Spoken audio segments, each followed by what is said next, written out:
Jail पे जाएंगे दोस्त का, पटा लेंगे हम खुद का। हेलीकॉप्टर हेलीकॉप्टर हाँ भाई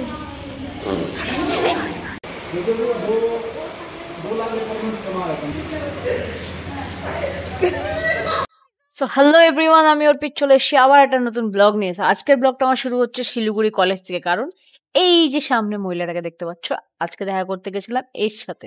মানে শিলিগুড়ি গেছিলাম, কিন্তু জানার পরে জানতে পারি যে এ নাকি শিলিগুড়ি কলেজে আছে কিছু সার্টিফিকেট নেওয়ার জন্য। তো ওর সাথে দেখা করতে গেলাম। এখানে যাওয়ার পরে তো আমাদের ফাজলামে তো অলওয়েজ চলতে থাকে, আর এই ব্লগটাতে পুরো পুরো ফানি জিনিস প্রচুর কিছু ভর্তি রয়েছে, দেখতে থাকো। তো এইখানটাতে ট্রাই করছে গুনগুন পিকেকে ঘাড়ে তুলে স্কোয়াড মারার। তো সেটা পিকে কোনো রকম ভাবে বুঝতে পারছে না যে কিভাবে তুলবে। তো সেখানটা অঙ্কিত একবার পিকেকে তুলে যে দেখতেই পাচ্ছ দেখিয়ে দিচ্ছে যে ভাই কিভাবে কি করতে হবে। তো ফাইনালি গুনগুন তুলে নিয়েছে পিকেকে। তারপরে আমরা চলে গেলাম গুনগুনকে ছেড়ে। ও বাড়ি চলে গেছে, কারণ ও অনেক লেট হয়ে গেছিল, যেহেতু কলেজে নাম করে এসছে, তো অতটা লেট করা যাবে না। তো সেখান থেকে আমরা চলে গেলাম একটা ক্যাফেতে।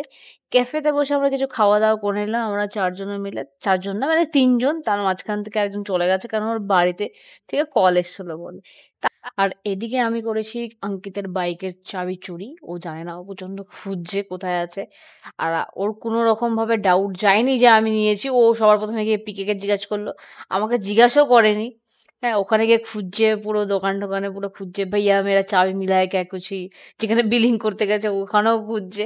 তো ফাইনালি আমি ওকে বললাম, ভাই মেরে পাস হ্যায় চাবি। তো তারপরে চলে গেছি আমরা পিকেদের বাড়িতে, পিকের পারমিশন নিতে, কারণ পিকে আর অঙ্কিত আজকে আমাদের বাড়িতে নাইট স্টে করবে বলে। তো ভালো কথা। তো আমরা পিকে গেছে উপরে, তারপরে আমরা এখানে দাঁড়িয়ে দাঁড়িয়ে নিচে আইসক্রিম খাচ্ছি। পিকে ভেবেছে ওর জন্য নিয়ে নি, তা আমি এটা নিয়েছি। আর অঙ্কিত বলছে হ্যাঁ মোটে মানে ये वाला ले लो, अच्छा ये वाला मुझे नहीं खाना है।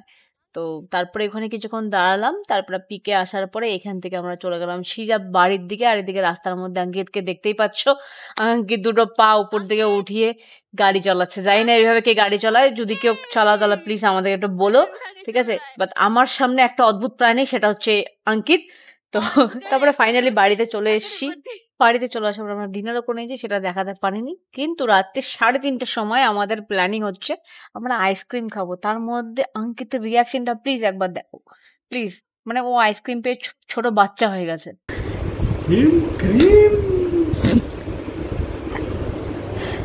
সো এখনকার মতন ব্লগটা আমি এখানে শেষ করছি। দেখা হচ্ছে নেক্সট ব্লগে, কারণ ব্লগটা অনেকটা বড় হয়ে গেছে। তো নেক্সট ভিডিওতে পিকে কোরিয়ান বুঝছে যে কিরকম ডান্স করছে, সেটার জন্য দেখতে থাকো নেক্সট ব্লগ। টাটা।